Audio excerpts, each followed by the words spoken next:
Video में अगर आपको कुछ डाउट है तो आप कमेंट बॉक्स में अपना डाउट लिख के पूछ सकते हैं, सभी कमेंट्स का रिप्लाई दिया जाएगा। आज के इस वीडियो में हम पढ़ेंगे क्वाड्रेटिक इक्वेशन के बारे में।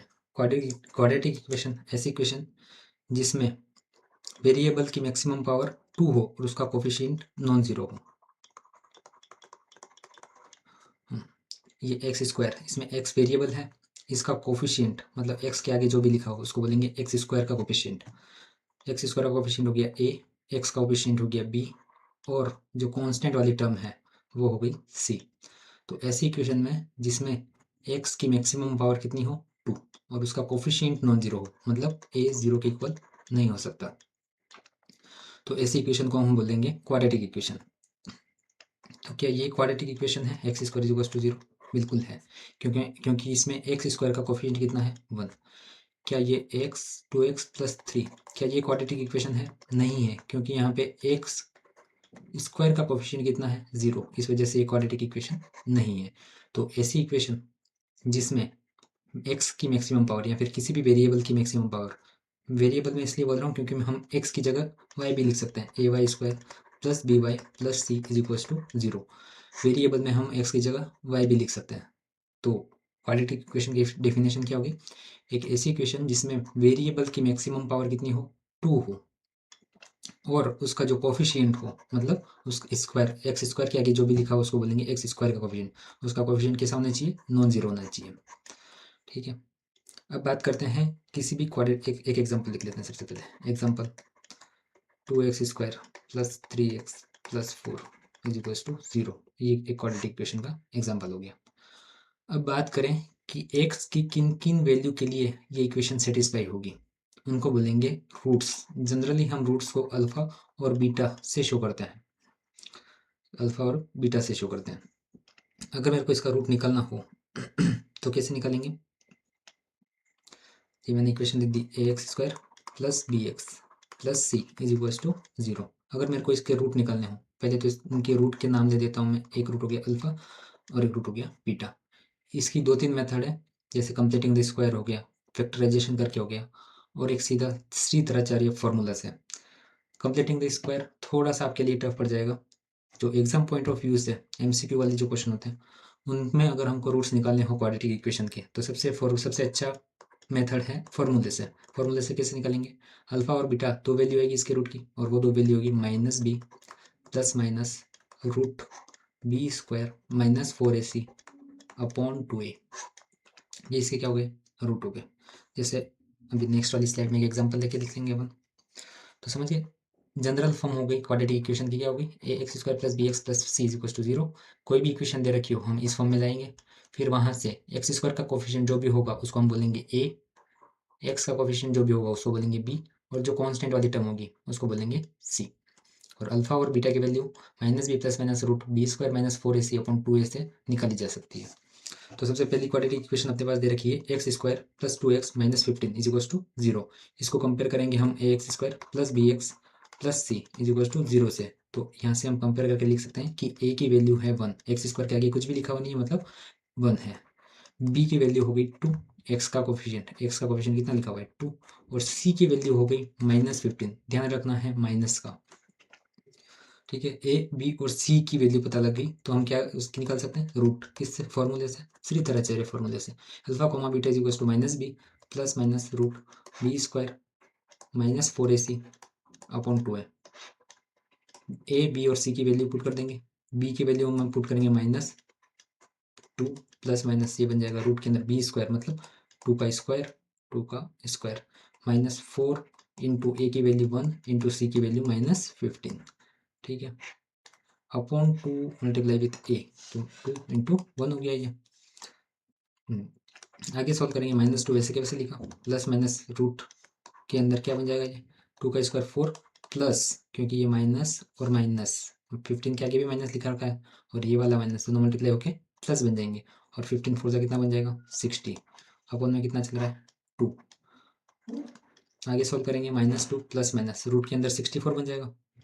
64 किसका रूट होता है आपको पता ही है, रूट के अंदर 64 अपॉन में क्या जाएगा? 2। 64 किसका रूट है आपको पता है? 64 8 का रूट है, तो माइनस 2 प्लस माइनस 8 बाई 2 बन गया ये। इसको आगे सॉल्व करेंगे एक बार प्लस लेके, ये प्लस लेके सोल्व करेंगे और एक बार माइनस लेके सोल्व करेंगे। प्लस लेके जब सोल्व करेंगे तो प्लस का 8 और माइनस का 2 बन जाएगा 6, 6/2 बन जाएगा 3। जब माइनस लेके सोल्व करेंगे तो कितना बनेगा, -8 और -2, माइनस का 10 बन जाएगा, माइनस का 10/2 बन जाएगा माइनस का 5। तो ये दो रूट आ गए, कौन कौन से, अल्फा और बीटा। अल्फा की वैल्यू आई 3 और बीटा की वैल्यू आई माइनस का 5। 3 और -5 इसके आंसर हो गए। अब जैसे ये लिख रखा है x² + 4/x² = 5। इसको थोड़ा सा सिंप्लीफाई करेंगे, कैसे करेंगे, मैं क्या कर रहा हूँ पूरी इक्वेशन में, क्योंकि मेरे को यहाँ पे नीचे x² दिख रहा है तो मैं पूरी इक्वेशन में x² से मल्टीप्लाई कर रहा हूँ। क्यों, ताकि नीचे वाला x² इस वाले x² से कैंसिल आउट हो जाए। x² का मल्टीप्लाई करने पे क्या मिलेगा मेरे को, x⁴, ये x² इंटू x², x⁴ बन जाएगा। 4/x² को मैं x² से मल्टीप्लाई करूंगा तो x² कट जाएगा, क्या बचेगा 4 = 5x²। 5 के अंदर सीधा सीधा x² का मल्टीप्लाई हो जाएगा। अब क्या कर रहा हूँ मैं, 5x² को बाई टी पी करके इधर ला रहे हैं तो क्या बन जाएगा ये x⁴ - 5x² + 4 = 0। अब ये क्वाड्रेटिक इक्वेशन तो दिख नहीं रही है, लेकिन इसको क्वाड्रेटिक इक्वेशन बनाने के लिए मैं क्या कर सकता हूँ कि मैंने x² को मैंने एज्यूम कर लिया कि वो t है, तो x² की जगह क्या लिख दूंगा मैं, t। तो x⁴ की जगह क्या लिख सकते हैं, या फिर x⁴ मतलब यहाँ और यहाँ दोनों तरफ क्या कर दिया, स्क्वायर। तो x⁴ किसके बराबर हो जाएगा, t² के बराबर। किसके बराबर हो जाएगा, t² के बराबर। x⁴ की जगह क्या लिख सकते हैं, t² - 5 इंटू टी, x² की जगह क्या लिखेंगे, t + 4। अब ये बन गई क्वाड्रेटिक इक्वेशन। इस क्वाड्रेटिक इक्वेशन को फिर से लिख देते हैं यहाँ पे, t² - 5t + 4 = 0। ये इक्वेशन के दो रूट होंगे, कौन कौन से, वो निकालेंगे अपन फॉर्मूला से। फॉर्मूला क्या है, -b + root b² - 4ac/2a। a की वैल्यू कितनी हो जाएगी 1, b की वैल्यू हो जाएगी -5, c की वैल्यू हो जाएगी 4। ये तुम यहाँ पे देख के लिख सकते हो, t² के आगे कुछ भी नहीं है मतलब 1 है, तो a की वैल्यू कितनी होगी 1, b की वैल्यू -5 और c की वैल्यू 4। a, b और c तीनों इस इक्वेशन में पुट करेंगे तो यहाँ से अल्फा और बीटा की वैल्यू आसानी से मिल जाएगी। ठीक है, ठीक। तो क्वाड्रेटिक इक्वेशन में बस रूट निकालना हमको आना चाहिए, बाकी और अगर नीड पड़ेगी। चलो एक चीज़ और ये है कि ये भी इस क्वेश्चन को थोड़ा सा स्किप करना। क्वाड्रेटिक इक्वेशन की जनरल फॉर्म होती है ax² + bx + c = 0 और इसके रूट अपन ने नाम दिए थे अल्फा और बीटा। अगर मेरे को अल्फा प्लस बीटा निकालना हो, मतलब सम ऑफ द रूट, दोनों रूट का, दोनों सॉल्यूशन का सम, वो होगा -b/a के बराबर। और जो प्रोडक्ट ऑफ रूट होगा अल्फा इंटू बीटा, दोनों रूट्स का मल्टीप्लिकेशन, वो किसके बराबर होगा, c/a के बराबर। ये सीधा सीधा अगर याद रखना चाहो तो रख सकते हो।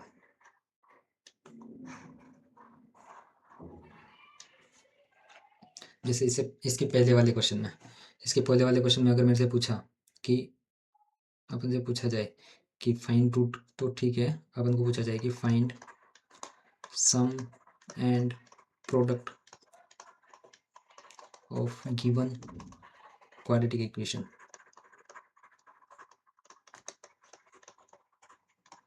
अगर ऐसा पूछा जाए तो हम इसके रूट अलग अलग ना निकाल के सीधा फॉर्मूला यूज करेंगे, अल्फा प्लस बीटा = कितना होता है, -b/a के बराबर। अल्फा मल्टीप्लाई बीटा किसके बराबर होता है, c/a के बराबर। ऊपर देख के, ऊपर वाली इक्वेशन में, इस इक्वेशन में देख के हम क्या करेंगे, b की वैल्यू पुट करेंगे, तो माइनस तो पहले से है ही है, b की वैल्यू हो जाएगी 2 अपॉन a की वैल्यू हो जाएगी 1, तो अल्फा प्लस बीटा किसके इक्वल आ जाएगा, -2 की। c/a कितना, c की वैल्यू -15 और a की वैल्यू कितनी 1, तो कितना आ जाएगा -15। जब तुमने इसके रूट निकाले थे तो एक रूट आया था 3 और एक रूट आया था -5, ये आए थे अल्फा और बीटा। अल्फा की वैल्यू 3 आई थी, बीटा की वैल्यू -5 आई थी। अलग से इनको जोड़ के लिख लेते हैं, अल्फा प्लस बीटा कितना हो जाएगा, अल्फा प्लस बीटा = 3 + -5, तो ये कितना बन जाएगा, -2। देखो यहाँ पे आ रहा है -2। अब और alpha multiply beta product of root, alpha की वैल्यू कितनी है 3 और बीटा की वैल्यू कितनी है -5, दोनों का मल्टीप्लिकेशन करेंगे कितना आएगा, -15। देखो आ रहा है -15। तो ऐसे ना रूट ना निकालने के बाद भी हम सीधा सम ऑफ द रूट और प्रोडक्ट ऑफ द रूट बड़े आसानी से निकाल सकते हैं। फिर आता है बाइनोमियल एक्सपांशन। बाइनोमियल एक्सपांशन, मेरे को किसी भी इक्वेशन, मतलब किसी भी फॉर्मूला इस टाइप का हो 1 + x⁴n, तो मैं इसको ओपन कर सकता हूँ। कैसे, 1 लिखना है, फिर n multiply with x, nx, फिर n में n तो है ही है, n में एक और कम करना है, ये कम कर दिया, और मल्टीप्लिकेशन में नीचे यहाँ पे कुछ भी नहीं था, मतलब 1 था, 1 लिखा वैसे के वैसे, फिर मल्टीप्लाई कर दिया 2, देखो नीचे 1 2 3, फिर आगे वाली जो टर्म आएगी उसमें 1 2 3 4 ऐसे मल्टीप्लिकेशन होगा। ऊपर कैसे चलेगा, सबसे पहले n, दूसरी वाली टर्म में n into N minus one, तीसरी वाली टर्म में n into N minus one into N minus two, फिर चौथी वाली टर्म में n into N minus one into N minus two into N minus three, और x की पावर में कितना आ जाएगा, यहाँ पे 3 था तो आगे कितना आएगा, x की पावर 4 आ जाएगा। समझे बात को। मैं आपको एक एग्जांपल देके जो आपको याद हो, जैसे 1 प्लस एक्स का होल स्क्वायर, तो बड़ी आसानी से कर सकते हो। कैसे, a प्लस बी का होल स्क्वायर कैसे निकालते हैं, A square plus B square plus 2ab, ऐसे ही करते हैं। इसको सॉल्व करेंगे कितना आएगा, 1 प्लस इस 2 इंटू एक्स को मैं आगे लिख दे रहा हूँ, 2x प्लस एक्स स्क्वायर, ये आया। अब इस वाले फॉर्मूले से चेक करते हैं। सबसे पहले 1 लिखना है, वैसे के वैसे लिख दिया, ये वाला 1, ये वाला 1 लिख दिया वैसे के वैसे। फिर n इंटू एक्स, बताओ n क्या बताया था अपन ने, जो भी पावर में हो वो क्या है, n है, तो यहाँ पे पावर में कितना था 2 आया ना, इंटू एक्स कर दिया, plus n into N minus one upon 1 into two, एन की वैल्यू कितनी थी 2 इंटू टू माइनस वन हो गया ऊपर, अपन 1 इंटू टू, एक्स की कितनी पावर आएगी 2, है ना। तो इसको और आगे सोल्व करें अपन, इसके बाद वाली टर्म भी लिख सकते हैं अपन, लेकिन तुम देखोगे कि 2 into two minus one into two minus two करते ही ये बाद वाली टर्म क्या हो जाएगी, 0 हो जाएगी। तो इसके बाद जितनी भी टर्म आएगी वो क्या किसके इक्वल होगी, 0 के इक्वल, तो बाद वाली टर्म वैसे ही नहीं आने वाली है। तो ये बचा गया इधर 1 plus 2x plus 2 into one upon 2 into one cancel out हो जाएगा, क्या बचेगा एक्स स्क्वायर, तो ये जो अपन ने पहले निकाला था वही आ गया, 1 plus 2x plus x square. ठीक है, तो ऐसे बाइनोमियल एक्सपेंशन के लिए ज़रूरत पड़े तो ये फॉर्मूला अपन यूज़ कर सकते हैं, बड़ी आसानी तरीके से याद कर सकते हो। कैसे, एन वैसे के वैसे लिखना, सबसे पहले तो 1 आएगा, फिर सेकेंड टर्म क्या आएगी एन इंटू एक्स, फिर एन में एक कम करते जाना है और नीचे एक बढ़ाते जाना है, N into N minus one upon 1 into two, फिर एक्स स्क्वायर आ जाएगा, N into N minus one into N minus two, 1 into two into three, X की power 3, N into N minus one, N into N minus one into N minus two into N minus three upon 1 into two into three into four, साथ में क्या आएगा x की power 4। वैसे वैसे आगे चलता जाएगा, जितनी भी पावर हो अपन आसानी से कैलकुलेट कर सकते हैं। एक और बात, अगर 1 प्लस एक्स के होल पावर n में x बहुत ही छोटा हो, x क्या हो, बहुत ही छोटा हो, किससे, 1 से, तो हम 1 प्लस एक्स की होल पावर n को 1 प्लस एन एक्स लिख सकते हैं। कैसे, जैसे 1 प्लस 0.0001 ऐसा है, और इसका मेरे को बोल दिया कि कोई पावर 10 कैलकुलेट करो, तो ये अगर उस फॉर्मूले से करेंगे तो 10 टर्म बनेगी, पहली टर्म फिर दूसरी टर्म फिर तीसरी टर्म प्लस चौथी टर्म, ऐसे 10 टर्म बनेगी। लेकिन हमें अप्रोक्सीमेशन यूज़ करके, अगर ये वाली टर्म बाद वाली टर्म बहुत छोटी हो तो अप्रोक्सीमेशन करके क्या लिख सकते हैं, 1 प्लस एन की वैल्यू 10 इंटू एक्स 0.001 0.0001 ऐसे लिख सकते हैं। इसको आगे सोल्व करेंगे तो 1 प्लस 0.001 आ जाएगा, तो ये आंसर आ जाएगा 1.001। तुम कैलकुलेटर में भी ट्राई कर सकते हो, यही आंसर आएगा, लगभग यही, ज़्यादा डिफरेंस नहीं आएगा। तो 1 प्लस